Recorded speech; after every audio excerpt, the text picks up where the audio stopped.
स्वागत है आपका मेरे YouTube चैनल में। आज हम लोग पढ़ने वाले हैं कक्षा 7वीं, विषय हिंदी से पाठ 4 मौसी। इसको लिखे हैं श्री भीष्म साहनी। चलिए पढ़ना शुरू करते हैं, वीडियो शुरू करते हैं। चैनल को सब्सक्राइब कीजिएगा, अपने दोस्तों के साथ जरूर इसको शेयर कीजिएगा। बहुत ही आसान और सरल तरीके से पूरा पाठ जो है समझने वाले हैं। वीडियो में आपको अंत तक बने रहना ताकि पूरा पाठ जो है आपको अच्छे से समझ में आ सके। चलिए पढ़ते हैं पाठ।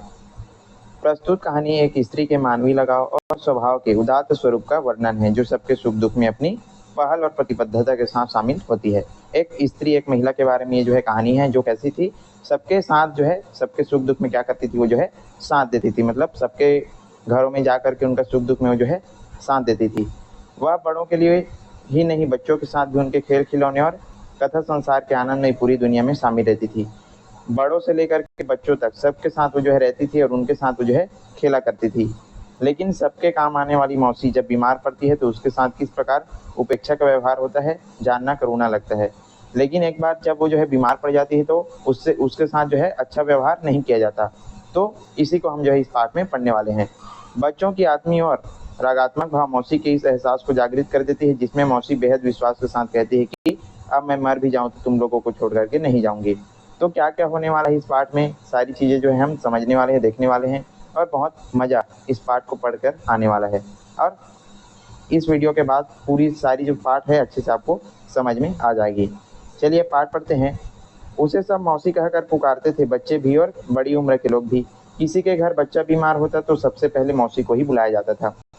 मतलब एक महिला थी जिसको क्या बोला जाता था, सब लोग जो है मौसी कह करके बुलाते थे। बच्चे हो चाहे बड़े हो, सब लोग उसको क्या बोलते थे, मौसी कहते थे दोस्तों। और किसी के घर कोई बच्चा बीमार हो जाता था, किसी का जो बच्चा है बीमार हो जाता था तो किसको बुलाते थे, सबसे पहले जो है मौसी को बुलाया जाता था। किसी के घर शादी होती तो वहाँ भी सबसे पहले मौसी ही पहुँचती। दिन भर मोहल्ले में कभी एक के घर तो कभी दूसरे के घर मौसी बैठी नजर आती। किसी के घर यदि शादी होता तो वहाँ पर भी मौसी चली जाती काम करने के लिए, या फिर वो क्या करती थी, मोहल्ले में एक एक घर में जा करके वो जो है बैठा करती थी। कभी किसी घर के आंगन में बैठी लड़की के बाल काट रही होती तो कभी किसी के घर की छत का सलजम की कतलियां सुखाने के लिए डाल रही होती। मतलब सबके घरों में जा करके क्या करती थी, ये जो है काम में हाथ बटाती थी। कौन, मौसी। जब चंदू की बहन की शादी हुई तो मौसी दिन भर दुल्हन की हथेलियों पर मेहंदी के बेल बूटे बनाती रही। अब चंदू नाम का एक व्यक्ति रहता है, जिस उसकी क्या है, बहन की शादी हो रही होती तो मौसी क्या करती थी, मौसी जो है उस दुल्हन की हथेली पर जो है मेहंदी बनाती थी। मतलब सबके कहने का अर्थ यहाँ पर यह है कि मौसी जो है सबके घरों में जा करके काम करती थी, मतलब और सबका जो है साथ देती थी। एक दिन आंगन में बैठी मौसी नीले रंग पर पल्ले में झिलमिलाते सितारे टांग रही थी। हम बच्चों से बोली, सुनो तुम्हें सितारों का जड़ा आसमान दिखाऊं। कहकर उसने हमारे सामने पल्ला बिछा दिया। सचमुच हमें लगा जैसे तारों से झिलमिलाता आकाश हमारे सामने फैल गया हो। एक दिन क्या होता है कि सारे बच्चे जो है खेल रहे थे और ये जो मौसी है वो छत पर क्या सुखा रही थी, सितारों से जड़ा एक पल्ला अपना जो है सुखा रही थी। तो मौसी बोलती है कि चलो आओ बच्चों, तुमको जो है मैं आसमान दिखाऊंगा, मतलब सितारों से जड़ा आसमान दिखाती हूँ, ऐसा करके। तो सारे जो है बच्चे भाग करके कहाँ चले जाते हैं, छत में चले जाते हैं। तो मौसी क्या करती है, अपना जो सितारों से जला हुआ जो पल्ला है वो बिछाती है, तो ऐसा लगता है जैसे मानो जो आसमान है वो सामने आ गया हो। इस प्रकार से यहाँ पर बच्चे बता रहे हैं। बड़ी बहन सुनाती थी कि पहले मौसी तीज त्योहार के मौके पर नाच भी करती थी, तरह तरह के स्वांग भरती थी, पर अब कुछ कुछ बुढ़ा गई है। और एक जो बड़ी बहन है वो क्या बताती है कि जो मौसी थी वो क्या करती थी, जब वो जो है अच्छी थी तो जो है तीज त्योहार उत्सव पर्व जब होते थे तो वो जो है क्या करती थी, नाच करती थी। और लेकिन अब क्या हो गई है, वो जो है बूढ़ी हो गई है। कौन, मौसी। मौसी कौन थी, कहाँ से आई थी, कोई नहीं जानता था। किसी को यह मालूम नहीं था कि वह कहाँ रहती है। एक बार माँ ने मुझसे कहा, जा मौसी को बुला ला। मैंने पूछा, हाँ कहाँ मिलेगी? माँ बोली, मोहल्ले में ही कहीं मिलेगी, यहाँ वहाँ। यह भी कोई नहीं जानता था कि मौसी उस मोहल्ले में कब आई थी। एक बार क्या होता है कि कोई भी नहीं जानता था कि ये जो मौसी है कहाँ से आई है और कहाँ पर रहती है। एक बार जो है एक बच्चे की माँ जो उनको बोलती है कि जा तुमको जो है मौसी को बुलाना है, ऐसा करके। तो बच्चा पूछता है अपनी माँ से कि मौसी कहाँ मिलेगी, तो उसकी माँ कहती है कि मोहल्ले में कहीं भी मिल जाएगी। मतलब वो जो है कहाँ रहती थी, कहाँ से आई थी, कोई भी नहीं जानता था। अब क्या होता है, बच्चे जब बड़े हो जाते, छोटे स्कूल को छोड़कर मिडिल स्कूल में जाने लगते तो मौसी का दामन छोड़ देते। तब मोहल्ले के दूसरे बच्चे उनका साथ पकड़ लेते थे। मौसी जो है बच्चों को बहुत प्यार करती थी, बच्चों के साथ वो जो है खेलती थी और बच्चे भी मौसी के साथ जो है खेलते थे। सब जितने भी उस गांव के उस मोहल्ले के जो बच्चे रहते थे सब जो है मौसी के साथ जो है अच्छे से रहते थे और मौसी उनको जो है कहानियां वगैरह सुनाया करती थी, उनके साथ खेला करती थी। चलिए रोज दोपहर ढलने पर मौसी नीम के पेड़ के तले पहुंच जाती। वहां सभी बच्चे खेला करते थे। मौसी को बच्चों के साथ खेलना, उन्हें कहानियां चुटकुले सुनाना बहुत पसंद था। जब जो है क्या होता था, सब बच्चे स्कूल से आते थे, शाम होती थी, उनकी छुट्टियां हो जाती थी, तो नीम का पेड़ था, तो वहां पर सब सारे जो बच्चे हैं वो मौसी के पास जाकर के बैठ जाते थे और उसके साथ खेला करते थे। मौसी उनको, सारे जो बच्चे रहते थे उनको क्या करती थी, कहानियां सुनाती थी, उनको खिलाती थी, उनको जो है चुटकुले सुनाती थी, और ये जो है मौसी को बहुत पसंद आता था। जब शाम हो जाती थी तो बच्चे खेल कर थक जाते थे, तो मौसी को घेर कर बैठ जाते थे, उससे कहानियां सुनते। और जैसे जैसे शाम होती थी तो सारे बच्चे क्या करते थे, खेलने के बाद थक जाते थे, तो उसके बाद क्या करते थे, वो जो है मौसी को चारों तरफ से घेर करके उसके साथ कहानियां सुनने के लिए बैठ जाते थे। आज मुझे जितनी कहानियां याद है, तोता तोती की कहानी, काठ के घोड़े की कहानी, सुंदर बाई की कहानी, मैंने मौसी के मुंह से ही सुनी थी। यहाँ पर चित्र में देख सकते हैं, ये जो है नीम का पेड़ है और सारे बच्चे जो है, ये जो मौसी है उनको घेर करके बैठे हुए हैं, कहानियां सुन रहे हैं। तो मौसी क्या क्या कहानी सुनाती थी, तोता तोते की कहानी, काठ के घोड़े मतलब लकड़ी के घोड़े की कहानी, सुंदर बाई की कहानी, तो ये सारी जो कहानियां हैं मौसी सब बच्चों को सुनाया करती थी। चलिए आगे बढ़ते हैं। मौसी मैला सा दुपट्टा ओढ़े रहती थी, उसके हर कोने में कुछ न कुछ बंधा रहता था। मतलब ये जो मौसी है वो अपना एक दुपट्टा जो है ओढ़े रहती थी, और उस दुपट्टे के कोने में कुछ न कुछ जो है बंधा रहता था। चलिए देखते हैं क्या क्या बंधा रहता था। किसी कोने में थोड़े से चने, किसी में टिकिया, किसी में दाल फलियां। मौसी दुपट्टे के छोरों को खोल करके हम सब की हथेली पर थोड़ा चना चबेना रख देती। मतलब खाने पीने की जो चीजें हैं वो मौसी अपने साथ अपने दुपट्टे में बांध करके रखती थी, और सारे बच्चों को जो है थोड़ा थोड़ा देती थी, और वो जो है कहानियों को सुनते सुनते उसको खाते थे। एक बार मैंने माँ को बताया, माँ ने मना कर दिया, उस गरीबी से लेकर क्यों खाते हुआ, थोड़ा सा चना अपने लिए रखती होगी। एक बार जो है बच्चा अपनी माँ को बताता है कि मैंने जो है मुझको जो है मौसी ने क्या दिया, चना दिया ऐसा करके, तो उसने कहा कि उससे मत लिया करो ऐसा करके, वो जो है अपने लिए रखती है। तो इस प्रकार से जो है यहाँ पर बताते हैं। वीडियो पसंद आ रहा है तो लाइक कीजिएगा, अभी तक चैनल सब्सक्राइब नहीं किए तो जरूर सब्सक्राइब कर दीजिएगा। चलिए आगे बढ़ते हैं। मौसी के साथ दिन रात रहते हुए कोई भी नहीं जानता था कि मौसी कौन है, उसका कोई सगा संबंधी है भी या नहीं। मतलब सारे लोग जो है दिन रात उसके साथ रहते थे, किसके साथ, मौसी के साथ, बच्चे हों चाहे बड़े हों, लेकिन कोई भी नहीं जानता था कि वो जो है कहाँ रहती है और उसका कोई सगा संबंधी है भी या नहीं। कोई बच्चा जब उससे पूछता मौसी तुम कहाँ रहती रहने वाली हो, तो वह कहती मोहल्ले की। यदि कोई बच्चा उनसे पूछता था कि तुम कहाँ की रहने वाली हो, तो मौसी क्या बोलती थी, तुम्हारे मोहल्ले की ऐसा करके जो है बोल देती है। तुम कौन हो, तो कहती तुम्हारी मौसी। कोई पूछता कि तुम कौन हो ऐसा करके, तो तुम्हारी मौसी ऐसा करके जो है मौसी जवाब देती थी। तुम्हारे बेटे बेटियां कहाँ हैं, तो अपनी उंगली पकड़ करके एक एक बच्चे को छू कर कहती यह मेरा बेटा, यह मेरी बेटी। नाम पूछो तो कहती मैं मौसी हूँ, यही मेरा नाम है। यदि कोई उससे पूछता था कि तुम्हारे बेटे बेटी कहाँ है ऐसा करके, तो सब वो जो मौसी क्या करती थी, एक एक बच्चे को छूती थी और क्या बोलती थी कि ये मेरे बेटा है, ये मेरी बेटी है ऐसा करके। मतलब वो जो है बच्चों का अपना बेटी बेटा मानती थी, सारे जो मोहल्ले के बच्चे थे उनको। और क्या पूछा था, जब उनसे कोई नाम पूछता था तुम्हारा क्या नाम है मौसी ऐसा करते हो, क्या बताती थी, मेरा नाम मौसी है। अब क्या होता है, एक दिन जब स्कूल की छुट्टी हुई तो हम लोग बस्ता उठाकर निकले, तो मौसी फाटक पर नहीं मिली। उस दिन बच्चों को कोई लेने नहीं गया। जब क्या होता था, स्कूल की छुट्टी होती थी हर रोज, तो मौसी सब बच्चों को लेने के लिए स्कूल के पास जाती थी। लेकिन एक दिन क्या होता है, जब छुट्टी होती तो मौसी वहां पर नहीं मिलती और कोई भी उनको लेने के लिए नहीं आता। दोपहर को बच्चे खेलने के लिए निकले तो मौसी पेड़ के नीचे भी नहीं मिली। सभी ने एक दूसरे पर पूछा, किसी को मालूम नहीं था कि मौसी कहाँ गई। अब क्या होता है, यहाँ पर एक दिन क्या होता है कि सब लोग जब उनकी छुट्टियां होती है और नीम पेड़ के पास जाते हैं, जहाँ पर ये जो है मौसी की सब कहानियां सुनते थे, मौसी के साथ खेला करते थे, तो वहां पर जो मौसी है वो नहीं मिलती। तो सब लोग जो है एक दूसरे से पूछने लगते हैं कहाँ चली गई मौसी ऐसा करके, लेकिन किसी को भी समझ में नहीं आता कहाँ चली गई करके। कई दिन बीत गए पर मौसी का कुछ पता न चला। तो कोई कहता मौसी बीमार है, कोई कहता वो अपने गाँव चली गई। मतलब बहुत दिन बीत जाते हैं फिर भी मौसी के बारे में कुछ भी पता नहीं चलता कि वो कहाँ चली गई ऐसा करके। कोई कहता था कि कोई बीमार है, वो कोई कहता कि वो जो है अपने गाँव चली गई, लेकिन किसी को पता नहीं था कि वो कहाँ है। मौसी के न रहने से मोहल्ला खाली खाली लगता था और पेड़ों के नीचे सूना सूना रहता था। अब मौसी जो है चली गई थी, कहाँ गई थी किसी को नहीं पता था। तो जो गांव है, जो मोहल्ला है, वो सूना सूना लगता था, और जो पेड़ है नीम का पेड़ वो भी सूना हो गया था। कुछ दिन बाद एक मौसी पेड़ के नीचे आकर बैठने लगा, पर बच्चों ने उसे खदेड़कर भगा दिया। यह मौसी की जगह, यहाँ पर कोई नहीं बैठ सकता। अब उस नीम के पेड़ के नीचे एक मोची आकर के बैठने लगता था। मोची जो है जूते चप्पल सिलाई करने वाला, वो जो है बैठने लगा। तो सारे बच्चे क्या कर दिए, उसको भगा दिए कि ये जो है मौसी की जगह है, यहाँ पर कोई नहीं बैठ सकता ऐसा करके उसको भगा देते हैं। मौसी पेड़ के नीचे बैठती तो घर वालों को बच्चों की चिंता नहीं थी। अब वे बच्चों को बाहर निकलने नहीं देते, मतलब खेलने नहीं देते थे। जब जो है मौसी उस पेड़ के नीचे रहती थी तो सारे बच्चों के जो घर वाले हैं वो चिंता नहीं करते थे, मतलब मौसी के साथ है ऐसा करके। लेकिन अब मौसी कहाँ चली गई है किसी को नहीं पता, तो जो घर वाले हैं वो भी अपने बच्चों को खेलने के लिए बाहर नहीं भेजते। अब क्या होता है, एक दिन हम मौसी की खोज में घूम रहे थे, तभी हमें एक मकान के अंदर ऊंची ऊंची बोलने की आवाज़ सुनाई दी। सारे बच्चे जो है मौसी को ढूंढने के लिए निकलते हैं एक दिन। तो क्या होता है कि एक मकान के अंदर से ऊंची ऊंची आवाज़ सुनाई देती। क्या आवाज़ थी, हमने ठेका तो नहीं ले रखा है मौसी, 20 दिन तुम यहाँ पड़ी हो, अब तुम किसी और के घर चली जाओ। उसमें क्या सुना रहा था, बहुत जोर से जो है बोला जा रहा था कि हमने ठेका नहीं ले रखा है मौसी, 20 दिन हो गए तुम यहाँ पड़ी हो, ऐसा करके जो है आवाज़ सुनाई देता है बच्चों को। मौसी का नाम सुनकर हम सब ठिठक कर खड़े हो गए। बंद दरवाजे की दरार में अंदर झांक करके देखा, आंगन में मौसी एक खाट पर लेटी थी।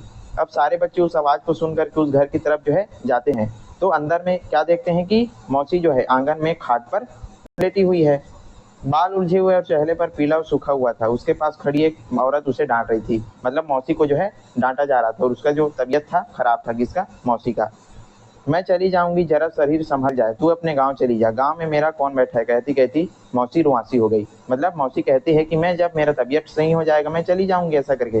तो जो औरत है उसको जो है डांट रही होती है। अब क्या होता है, हमें बहुत गुस्सा आया। मैंने घर लौटकर माँ से कहा, तो वह बोली, बिज्जू की माँ कहाँ तक उसे अपने घर में रख सकती, मौसी उनके घर काम तो नहीं करती। तो सारे बच्चों जो है गुस्सा हो जाते हैं कि मौसी को जो है इस प्रकार से जो है डांट रही है, ऐसा करके। और घर जाकर के अपने माँ को जो है बिज्जू बताते, मतलब बोलते हैं, मगर माँ वह तो सबका काम करती है। हाँ बेटा, मगर वह किसी के घर नौकरी तो नहीं करती। मेरी बात समझ में नहीं आई, मैं चुप हो गया। मतलब बोलती है कि उसको जो है क्यों डांट रही थी, ऐसा करके। अब क्या होता है, मतलब घर जाकर के जो बच्चे हैं अपने माँ को बताते हैं। दूसरे दिन हमारा हॉकी का मैच था, हम खेल कर लौट रहे थे, रास्ते में पुल पड़ता था। अब दूसरे दिन क्या होता है, सारे बच्चों का जो है हॉकी का मैच था, सब लोग जो है खेल करके वापस कहाँ आ रहे थे, अपने घर लौट रहे थे, और उस रास्ते पर क्या पड़ता था, पुल पड़ता था, पुल। अब हम बातें करते आ रहे थे, एकाएक हमने मौसी को पुल पर बैठे देखा। पास में एक छोटी सी गठरी और लाठी रखी थी। मौसी को देखते ही हम सब उसको घेर करके खड़े हो गए। अब जैसे ही सारे बच्चे जो है खेल कर आ रहे थे, तो पुल के पास किसको देख लेते हैं, मौसी को देख लेते हैं। और मौसी जो है उस पुल पर के बैठ करके जो है बैठी थी, और उसके पास क्या था, एक छोटा सा गठरी और उसका लाठी भी रखा हुआ था। जैसे ही बच्चे उसको देखते हैं तो सब उसके पास जो है चले जाते हैं, किसके पास, मौसी के पास। उसको जो है घेर कर खड़े हो गए। तू इतने दिनों तक कहाँ थी मौसी, एक नहीं पूछा। एक जो बालक रहता है वो पूछता है एक लड़का कि तू इतने दिनों तक कहाँ थी, ऐसा करके। यहाँ क्या कर रही है मौसी, दूसरे ने कहा। फिर दूसरा पूछता है कि तुम यहाँ क्या कर रही हो, ऐसा करके। यहाँ को क्यों बैठी है मौसी। फिर तीसरा बोलते हैं यहाँ क्यों बैठी है। मैं यहाँ से जा रही हूँ बेटा, कहते कहते मौसी की आंखें भर आई। अब मौसी उन सबको बोलती है कि मैं यहाँ से जा रही हूँ, इस गांव से जा रही हूँ, ऐसा करके जो है बोलती है, और वो जो है रो डालती है। तू तो बीमार थी मौसी, तबीयत कैसी है, बलदेव ने पूछा।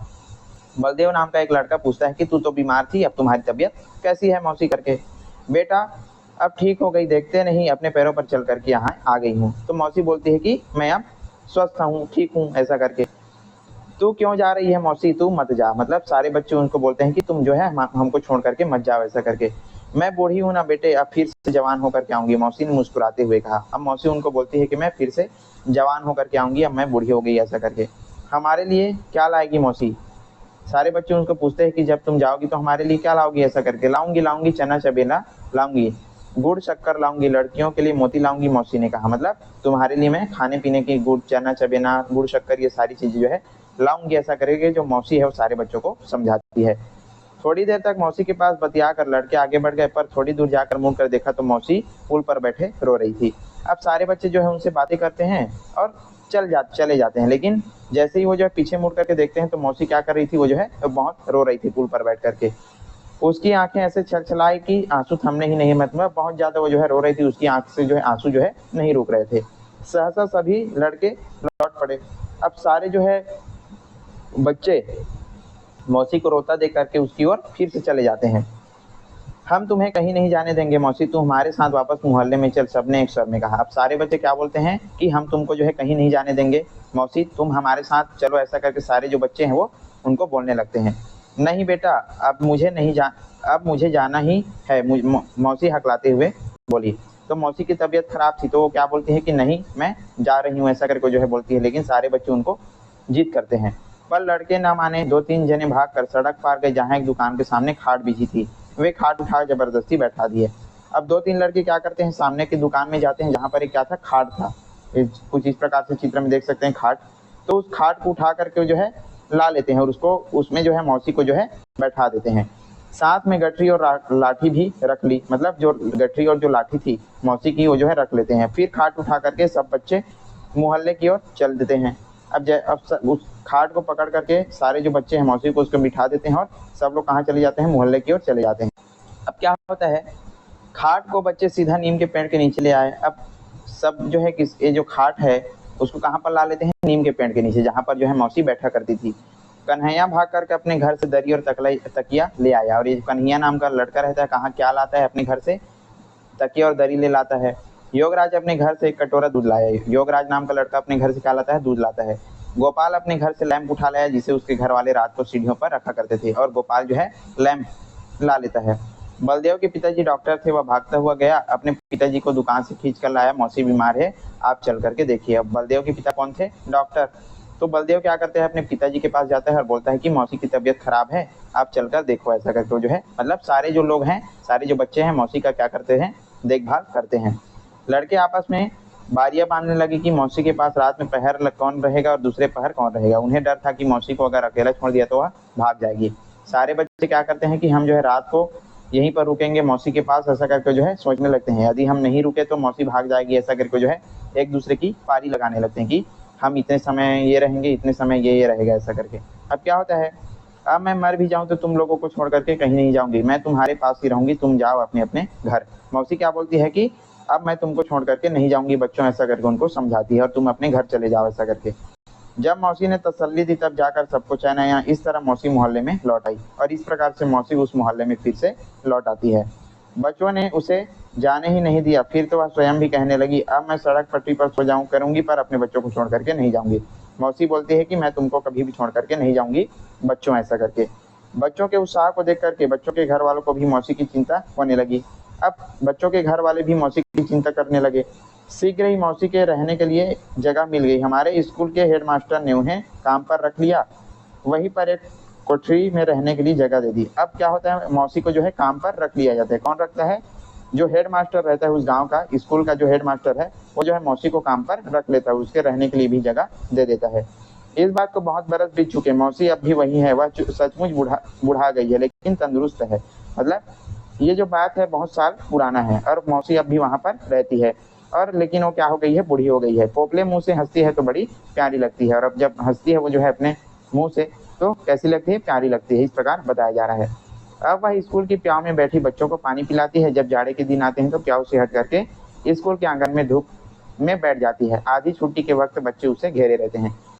मौसी क्या करती है, उस स्कूल में जो है बच्चों को पानी पिलाने का काम करती है। और जब आधी छुट्टी होती है, मतलब लंच ब्रेक होता है स्कूलों का, तो सारे बच्चे मौसी के पास जा करके खड़े रहते हैं, उसको घेरे रहते हैं, उससे कहानियां सुनते हैं और खेलते रहते हैं मौसी के साथ। उसके दुपट्टे के छोरों पर पहले की तरह चना चबेना मूंगफलियां दाल फुलियां बंधे रहती है। मौसी जो है अपने दुपट्टे पर क्या खाने पीने की जो चीजें हैं बांधे रहती है, तो वो जो है बच्चे उसको खाने के लिए उसको घेरे रहते हैं।